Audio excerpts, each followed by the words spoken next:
નમસ્કાર દર્શક મિત્રો, ન્યૂઝ ફોર ઇન્ડિયામાં આપનું સ્વાગત છે અને હું છું આપની સાથે કુમાર બારોટ.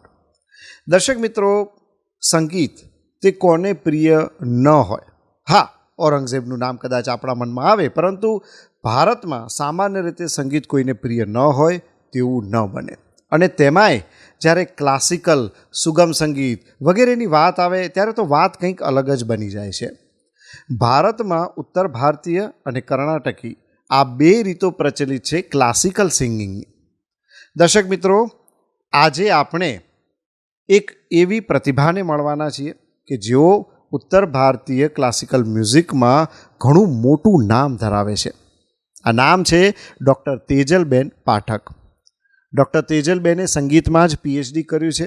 તો આવો ડૉક્ટર તેજલબેન પાસેથી તેમના વિવિધ અનુભવો અને કેટલાક સુમધુર ગીતો સાંભળીએ. ડૉક્ટર તેજલબેન, અમારા કાર્યક્રમમાં આપનું ખૂબ ખૂબ સ્વાગત છે. અચ્છા તેજલબેન, ક્લાસિકલ સંગીત આમ તો નામ પડતા જ છે ને મારા જેવાના તો પગ ધ્રુજી જાય કે સારું આ આરો અવરો બધું કેટલું બધું અલંકારો ને બધું હોય છે.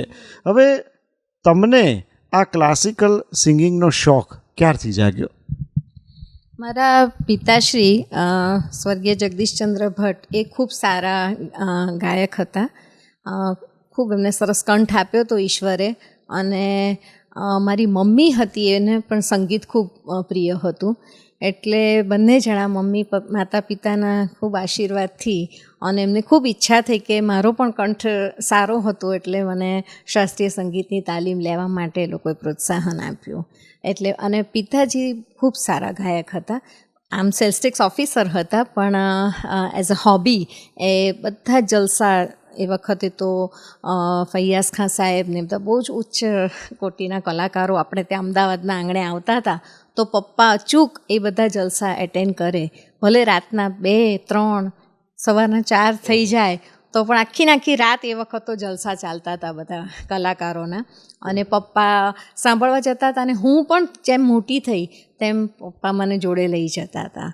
અને મારી માતા પણ બહુ જ એડવાન્સ હતી થિંકિંગમાં, એટલે એણે જોયું કે ના, આનામાં ટેલેન્ટ છે તો આપણે એને તાલીમ આપવી જોઈએ શાસ્ત્રીય સંગીતમાં. એટલે તો તેજલબેન, હું અત્યારે એક વાત ચોક્કસ કહીશ કે કદાચ બીજા બધા સંગીતના જે સાધકો છે ને એ લોકો સરસ્વતીના ઉપાસકો છે, પરંતુ આપ તો સરસ્વતીના પુત્રી છો એવું મને હવે લાગી રહ્યું છે, કારણ કે માતા પિતા બંનેનો આવો સુંદર સંગીતનો વારસો આપને મળ્યો છે. સૌથી પહેલું પરફોર્મન્સ આપે ક્યારે આપ્યું? આમ તો કોલેજમાં અને સ્કૂલથી જ, ઇનફેક્ટ, કારણ કે સ્કૂલમાં બી શિક્ષકોને ખબર જ હતી કે હું સારું ગાઉં છું, એટલે એ રીતે તો સ્કૂલમાંથી ને બધે મને બહુ જ કોમ્પિટિશન્સમાં ને બધે મોકલતા હતા. પછી જેવી કોલેજમાં આવી તો યુનિવર્સિટી લેવલે યુથ ફેસ્ટિવલ અને બધા જે કેમ્પ્સ ને બધું હતું એમાં હું ગઈ.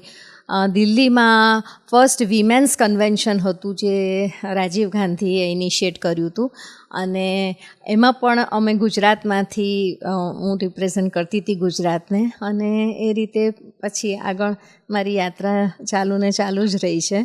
બધા અસંખ્ય કાર્યક્રમો તો આપ્યા છે કે શાસ્ત્રીય સંગીતમાં અને લાઇટ ક્લાસિકલ મ્યુઝિકમાં પણ હું આપું છું.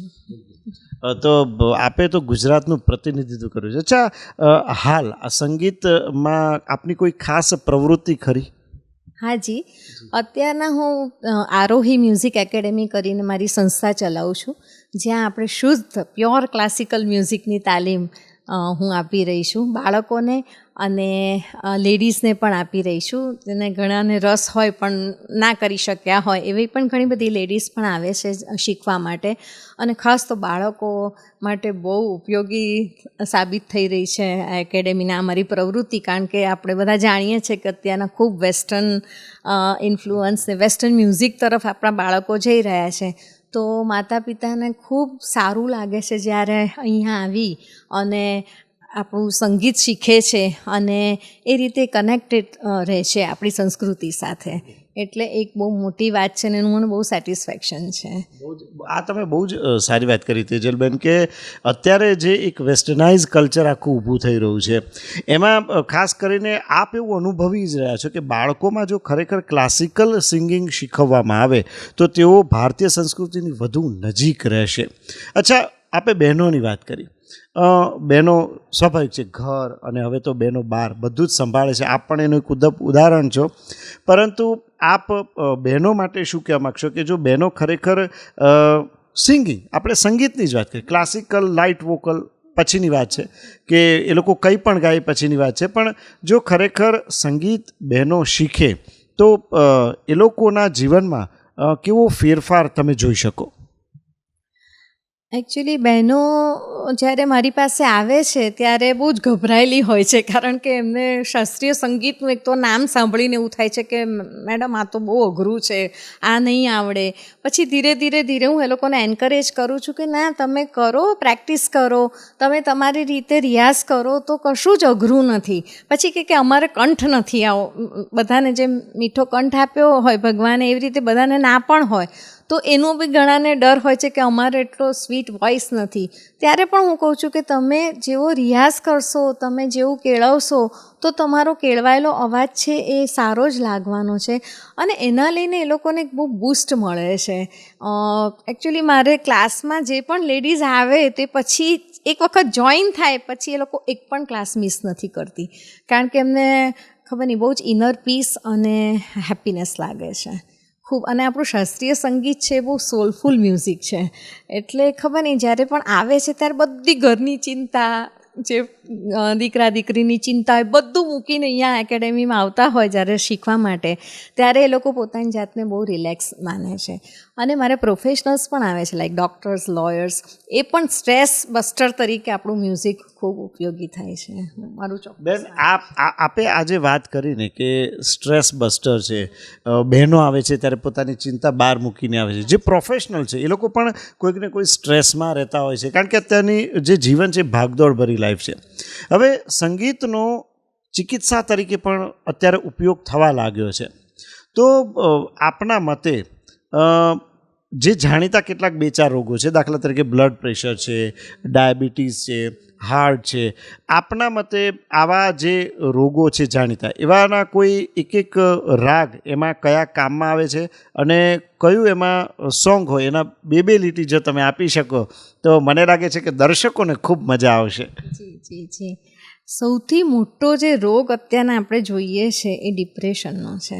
અત્યારે બહુ જ લોકોમાં, યંગ હોય કે એડલ્ટ્સ હોય, એ લોકોને ડિપ્રેશનનો ભોગ કઈક હિસાબે એ લોકોને આવી રહ્યું છે. તો એના માટે રાગ યમન જે છે તે એક બહુ જ એ રાગની સ્વર ગૂંથણી એ રીતની છે કે તમે જ્યારે એનો રિયાઝ કરો ત્યારે તમને ડિપ્રેશનમાંથી એ ચોક્કસ બહાર કાઢે છે. રાગ યમન 2 લીટી રાગ યમનની તમારે જે સંગીતનો આરોહ અવરોહ હોય અથવા તો ગીત સ્વરૂપે જે રીતે આપ રજૂ કરી શકો. જી.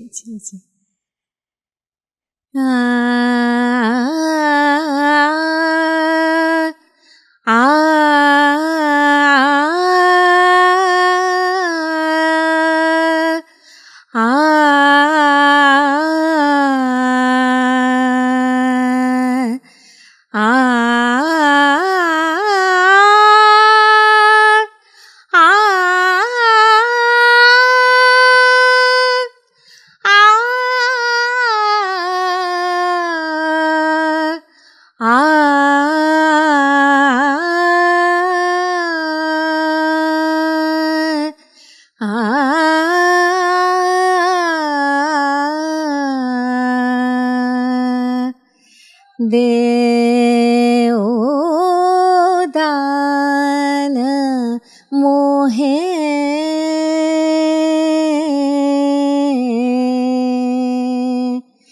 દેવદાન મોહે સૂરની ભીખ માંગી રહ્યા છે આમાં એનો એ છે. ના, ખરેખર આપ મને તો એમ જ થયું કે તમે આ પૂરું જ ન કરો, આ તો તમે બોલ્યા એટલે મને થયું કે ભાઈ આ ખરેખર ખૂબ સુંદર. હવે સ્ટ્રેસની અસર બ્લડ પ્રેશર ઉપર હોય છે. બ્લડ પ્રેશર, હાર્ટ, આ બધું એક ઇન્ટરકનેક્ટેડ છે. તો કોઈ એવો રાગ કરો જે તમે હમણાં દર્શાવ્યું, એવી રીતે તમે કંઈક નાનકડું પ્લીઝ, તો અમારા દર્શક મિત્રોને એમ થાય કે ના, આ રાગના ગીતો અથવા ઇન્સ્ટ્રુમેન્ટલ જો અમે સાંભળીએ ને તો એનો ફરક પડે. જી. બિહાગ રાગ છે, એ બહુ જ પ્રચલિત રાગ છે અને હાર્ટના પેશન્ટ્સ માટે બહુ જ રિલેક્સિંગ છે. એટલે એ લોકોને સ્ટ્રેસ, બેસિકલી સ્ટ્રેસ બસ્ટર, મેં જેમ કીધું તેમ આપણા દરેક રાગમાં, ઇનફેક્ટ એવા કોઈ હું લિસ્ટ ડાઉન નથી કરી શકતી કે આ રાગ આના માટે છે, આ રાગ. ઓફકોર્સ આપણે મ્યુઝિક થેરાપી જે થેરાપી તરીકે બહાર આવી છે એમાં બધા રાગો લિસ્ટ ડાઉન કરેલા છે, પણ દરેક રાગની એક પોતાની પ્રકૃતિ રસ હોય છે અને એને લઈને, એ પ્રકૃતિ રસને લઈને, એ રાગની ફ્લેવરને લઈને આઈ થિંક કે રોગ મુક્ત થઈ જાઓ છો તમે. એટલે બિહાગ રાગ જે છે તે આપણે હાર્ટ ના ડિઝીઝ માટે કે હાર્ટ પેશન્ટ્સ માટે કે થાઇરોઇડ માટે પણ ઇટ ઇઝ વેરી યુઝફુલ. બહુ ફેમસ એક સુરદાસજીનું પદ છે એ હું કહું છું. દ્રઢ ઇન ચરદન કેરો ભરોસો, દ્રઢ ઇન ચરનન કેરો, દ્રઢ ઇન ચરનન કેરો ભરોસો, દ્રઢ ઇન ચરનન કેરો. सूर कहा कहे द्विविध आंधरो, सूर कहा कहे द्विविध आंधरो, बिना मोल को चेरो, દ્રઢ ઇન ચરનન કેરો ભરોસો, દ્રઢ ઇન ચરનન કેરો. વાહ. હવે તમે એક વાત કરી, હું તમને એ પૂછવા માંગીશ, વિહાગ અને યમન, બિહાગ અને યમન, હવે આ કયા સમયમાં સાંભળે તો જે અમારા દર્શક મિત્રો છે તે લોકોને એનો વધુ બેનિફિટ થાય? આમ શાસ્ત્રીય સંગીત એ શાસ્ત્ર ઉપર આધારિત સંગીત છે, એટલે શાસ્ત્ર પ્રમાણે આ બંને રાતના રાગો છે.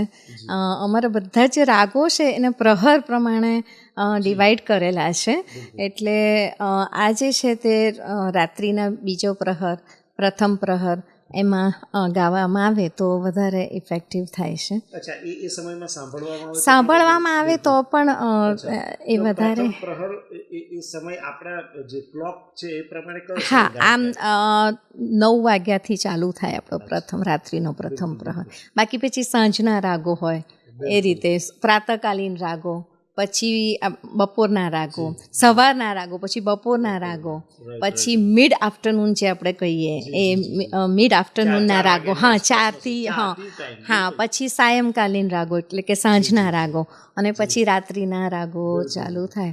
તો તમે જે આ બંને રાગ સંભળાવે ને તો મને એવું લાગે છે કે આખો દિવસ કામ કરીને થાકેલો માણસ રાત્રે જો આ વસ્તુ સાંભળે તો તે ખરેખર પ્રસન્ન થઈ જાય. અચ્છા બેન, છેલ્લે તમે અમારા દર્શક મિત્રોને, ખાસ કરીને યુવા પેઢીને ક્લાસિકલ સંગીતને લઈને શું સંદેશ આપવા માગો છો? ક્લાસિકલ સંગીત એ આપણું પોતાનું સંગીત છે, ભારતીય સંગીત છે. એટલે હું તો યુવાનોને, જે મ્યુઝિક લવર્સ છે કે જે મ્યુઝિક શીખવા ઈચ્છે છે, એણે ક્લાસિકલ મ્યુઝિક તો શીખવું જ જોઈએ, કારણ કે એમાંથી એક જાતની ડિસિપ્લિન આવે છે. એ આપણે જેમ આડવોડું જે ગાયન છે એવું નથી, તમારે વ્યવસ્થિત એને રૂલ્સ ફોલો કરીને ગાવાનું એ સંગીત છે. અને એનાથી તમારામાં ખૂબ અમારા ખુદના પર્સનલ એક્સપિરિયન્સીસ છે કે પેરેન્ટ્સ આવે બાળકોને લઈને કે આ બહુ ચંચળ છે, બેસતો નથી ભણવા માટે, બેસતી નથી. બાળકોને આ બધી તકલીફો હમણાં બહુ થઈ રહી છે, મોબાઈલ આખો દિવસ કર્યા કરે છે. જેવું અહીંયા બેસી અને અલંકારથી અમે શરૂઆત કરીએ લોકોને ગવડાવવાનું, એટલે એક જાતનું શિસ્તબદ્ધ બેસવું પડે, નીચે જ બેસવાનું, પલાઠી વાળીને બેસવાનું, એટલે એ બધું ડિસિપ્લિન બહુ જ આવે છે બાળકોમાં. તમારું કોન્સન્ટ્રેશન પણ ખૂબ વધે છે. It is an accepted fact કે કોન્સન્ટ્રેશન ખૂબ વધે છે શાસ્ત્રીય સંગીતથી. એ પછી તમે ગાયન કરો, વાદન કરો, કોઈ પણ જાતનું સંગીત, તમે ઇન્સ્ટ્રુમેન્ટ પણ શીખી શકો છો અને ગાયન બી કરી શકો છો, પણ એનાથી કોન્સન્ટ્રેશન ખૂબ વધે છે. બાળકોના રિઝલ્ટમાં અમે ફરક જોયો છે. અને હવે તો એટલું બધું આનું ઇમ્પોર્ટન્સ વધી ગયું છે કે તમારે ફોરેનની કોઈ પણ યુનિવર્સિટીમાં જો ભણવા જવું હોય તો લોકો પહેલાં તમારું આ માંગે છે કે તમારે બિસાઇડ્સ એકેડેમિક્સ તમારી પાસે એક્સ્ટ્રા કરિક્યુલર શું તમારી ટેલેન્ટ છે. હવે એ જમાનો નથી રહ્યો કે ચલો આપણે 90% આવ્યા 95% આવ્યા એટલે સારી યુનિવર્સિટી, એટલીસ્ટ હું ફોરેનની અમેરિકાની US UK બધાની યુનિવર્સિટીનું કહું છું. તો એ લોકો, મારી ખુદની દીકરીઓનું મારો એક્સપિરિયન્સ છે કે બંને દીકરીઓ ભરતનાટ્યમ કર્યું હતું, શાસ્ત્રીય ડાન્સ શીખી હતી, બહુ જ બધું સંગીત તો મારી પાસે એટલે એ રીતે એ લોકોને ખૂબ ફાયદો થયો એડમિશન પ્રોસેસમાં. એટલે એ પણ એક બહુ જ ઇમ્પોર્ટન્ટ કે દે વોન્ટ કે મલ્ટી ટેલેન્ટેડ સ્ટુડન્ટ્સ જોઈએ છે બહારની યુનિવર્સિટીમાં. ટૂંકમાં જો ક્લાસિકલ સિંગિંગ કે આવું કંઈ પણ શીખવામાં આવે તો તમારી અંદરની પ્રતિભા, અન્ય કોઈ બીજી કોઈ પ્રતિભા છે તો તે પણ ઉભરીને ચોક્કસ રીતે આવે. અને આજના સમયની ખરેખર જરૂરિયાત છે આ બધું કે આપણા સંગીતને આપણે યંગસ્ટર્સે ટકાવવાનું છે. અને એકચ્યુઅલી હવે તો બહુ જ આવી રહ્યું છે, એક વેવ આવી રહ્યો છે કે બહુ બધા અમારા યંગ છોકરીઓ, બાળકો, જે નાના સ્કૂલના છોકરાઓ બધા બહુ શીખે છે શાસ્ત્રીય સંગીત. એટલે પેરેન્ટ્સને પણ ગમે છે કે આ પ્રવૃત્તિ થઈ રહી છે. ઓકે તેજલબેન, ના બિલકુલ, આપે ખરેખર ખૂબ જ સુંદર માહિતી આપી અને તમે અમારી સાથે જોડાયા તે બદલ આપનો ખૂબ ખૂબ આભાર. તો જોયું ને દર્શક મિત્રો, ડૉક્ટર તેજલબેન પાઠક કે જેઓ શાસ્ત્રીય સંગીતનું આટલું ઊંડું જ્ઞાન ધરાવે છે. બહુ જ સુંદર તેમણે વાત કરી. અત્યારનું જીવન સ્ટ્રેસથી ભરેલું છે. આપણે એ પણ જોઈએ છીએ કે યુવાનોમાં હવે હાર્ટ એટેકના બનાવો દિવસે ને દિવસે વધતા જાય છે. ત્યારે રાગ બિહાગ, રાગ યમન, આવા જો રાગ સાંભળવામાં આવે તો ચોક્કસપણે આપણું શારીરિક અને માનસિક બંને સ્વાસ્થ્ય સારું રહેશે. ફરી મળીશું આવા જ એક વ્યક્તિ વિશેષ સાથે. ત્યાં સુધી મને રજા આપશો. નમસ્કાર.